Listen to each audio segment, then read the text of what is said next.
Take your chances and roll the dice. A lucky pig gets you everything except the dowry, but a 12 is the king and you win it all.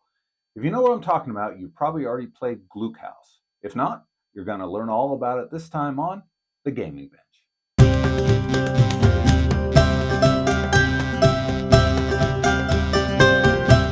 Glückshaus is a simple gambling game.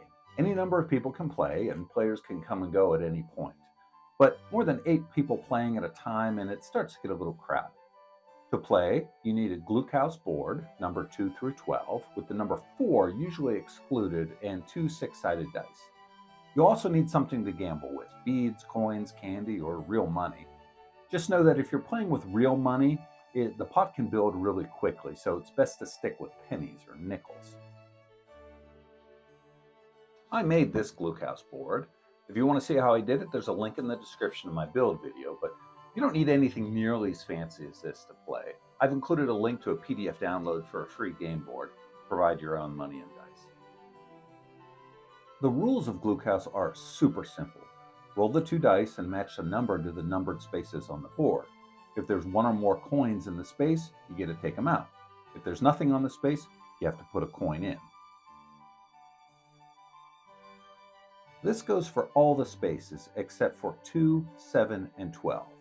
If you roll a 7, you always have to put a coin in if there's one there already or not. If you roll a 2, this is the lucky pig, and you get to take all the stakes on the board except what's in space number 7. If you roll a 12, you're the king, and you get to take everything from the board, including space number 7. Often there's no number 4 space. We'll talk about why that is later. So if you roll a 4, you do nothing. Some boards do have a number 4 space, so if they do, it works just like any other normal space. And that's it. You keep playing until you're out of money or bored of the game. Glückshaus is entirely a game of random chance. There's no skill or strategy involved. I find it kind of mindless, but I'm clearly in the minority because the game was popular for more than 3 centuries.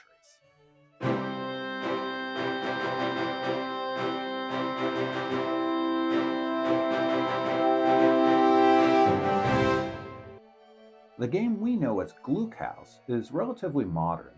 German writer and game designer Erwin Glöniger developed a modern version of the board as well as the name Glückshaus in the 1960s. However, the concept behind the game is much, much older. Glückshaus belongs to a family of games called Games of 7.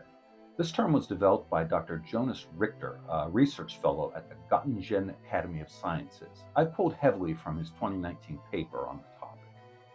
The Oxford History of Board Games describes Glückshaus as a stakes board game, and I think that's a good way to characterize it. This isn't a board game as we usually think of it because there's no interaction between the players and your place on the board is irrelevant. The board exists solely to hold the stakes, that is, whatever you're betting, and let players know if they need to collect or put in depending on the dice roll. The oldest existing examples are wooden game boards from the 17th and 18th century, mostly discovered in German-speaking regions from modern-day Switzerland to Poland. They are usually laid out in the same fashion with the numbers 2 through 12 arranged in a grid, with the 2 and 12 sticking out top and bottom, and most importantly, the number 7 taking the center square. It's worth mentioning that there's an extant board that's most likely older by at least 2 centuries, suggesting that the game, or an earlier version of the game, is much older. This board features a chalice in the central number 7 square, suggesting that spirits were central to the game, which is to say, it was a drinking game. While that's just speculation, one of the earliest written accounts of the rules confirm that it was indeed a drinking game. A 1733 German language book of games refers to it as the Evil 7 and describes the rules. The Evil 7 game is played with 2 dice, and there are 11 numbers that are filled with money. The bad 7 is not filled, but whoever throws 7 must take a glass of wine or beer. When someone throws out the number he has put his money on, he will get his money again, but whoever rolls 12 wins everything that comes down to it. Numbers stand, then new ones are added, and throws, always one at a time. These rules differ from what we're used to in that you only get to take a coin from a numbered square if you put it down yourself. This would make the pot grow even faster, and the lucky player who rolls a 12 to take it all would make a tidy sum. Also, since 7 is the number rolled most often, we can assume there was a lot of drinking. A 1740 version of the game called the Tricky 7 has a slightly different layout and rules. This enjoyable game is played with 2 dice, and everyone places on every number 1 heller, or as much as he pleases. When this is done, each in order throws the dice, and the highest draws first, but then everyone after that what he has thrown, and should his resulting number contain nothing, he has to place 1 heller on it. This continues until one throws a 7, who draws everything and drinks at the same time, and who also, after the board has been dressed anew, starts again. Being that statistically you roll 7 more than any other number, this version of the rules undoubtedly resulted in smaller wins, but a greater amount of drinking. In the 18th century, we see many versions of the game appear, often named after the central illustration. One such game comes from France and is called Jeu de Juifs, or the Game of the Jews. For the Game of the Jews, you need 2 dice and a board divided into 11 fields from 2 to 12. On the center field, marked 7, there is a Jew at a table playing and rolling a double 6. The game can be played with any number of players. Whoever gets the highest roll starts throwing the dice, and the others follow suit. Every player rolling a 7 pays 7 markers to the Jew. When rolling a 12, you make a raffle and scoop up everything from all the fields. On every other number, you receive the markers of the field with the number you rolled. If the field is empty, the player puts the corresponding number of markers on that field.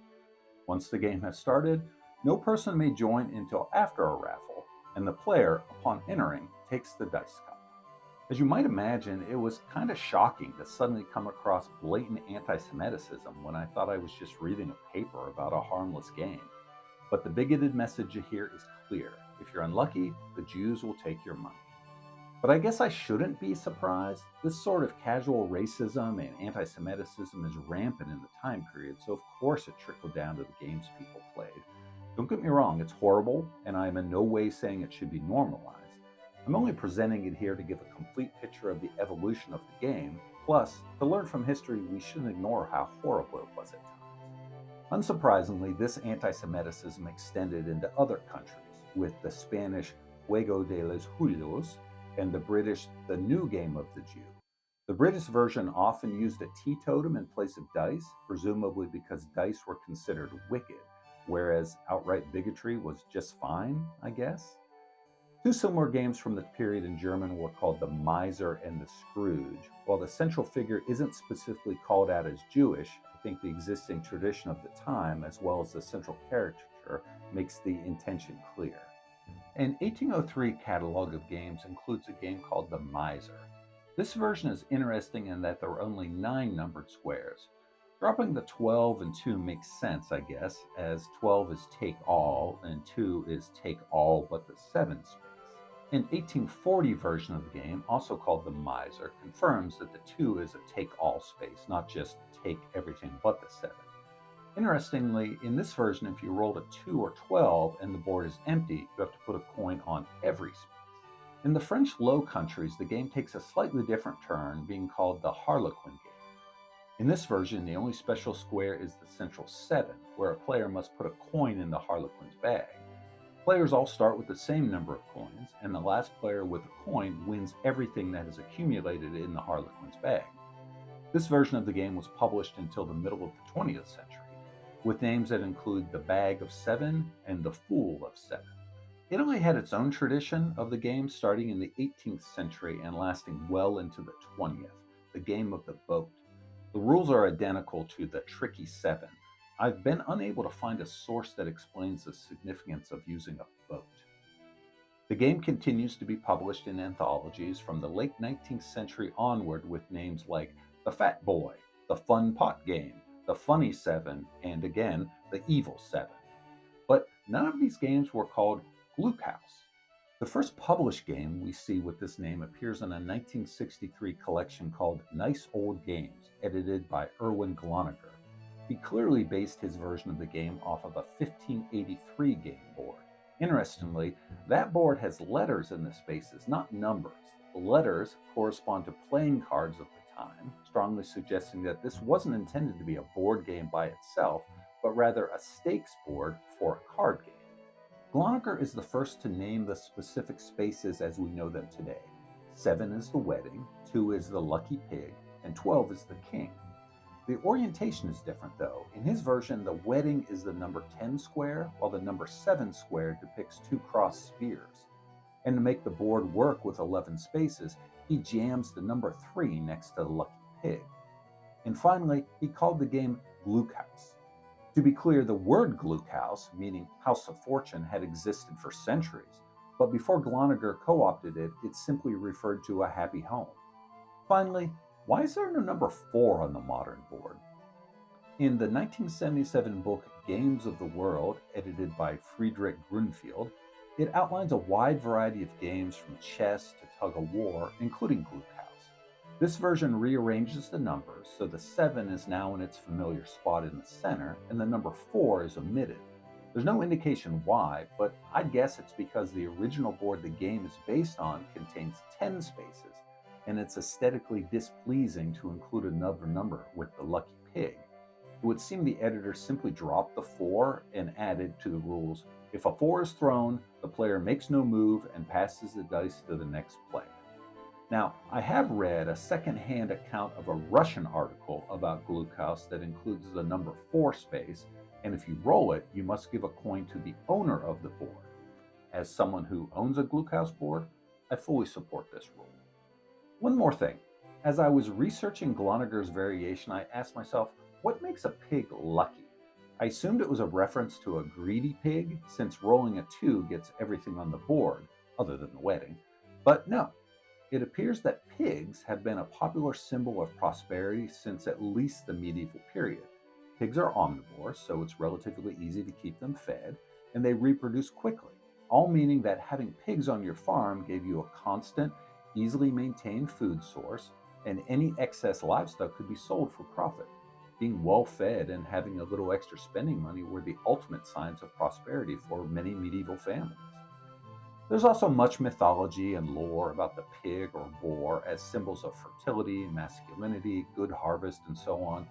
Most of it seems focused on how pigs are prolific breeders and fatten up quickly. Honestly, this rabbit hole wasn't as deep as some as I've fallen into, but in reading about pigs, I discovered Glückshaus, little marzipan pigs given out in Germany on New Year's Eve for good luck. Look how adorable! Okay, now that you know the rules and history of Glückshaus, how do you win? How do you win Glückshaus? Simply put, you don't. At least, not with any regularity. I usually outline strategies to the game, but Glückshaus is purely a game of chance. There is no strategy. That is, unless you introduce loaded dice into the game. The only thing I can suggest is to understand the probability of your dice throws. This chart shows that you're most likely to throw a 7 on 2 dice, which is why the wedding can build to a great number, with 6 and 8 coming up as the next most likely throws. But again, there's no legal way to influence your roll, so this is more about mentally preparing yourself more than anything else. In fact, you might say, the only winning move is not to play. And that's Glückshaus. Thanks for watching. As a reminder, there's links in the description to a video that shows you how you can make your own board and a printable PDF of the game.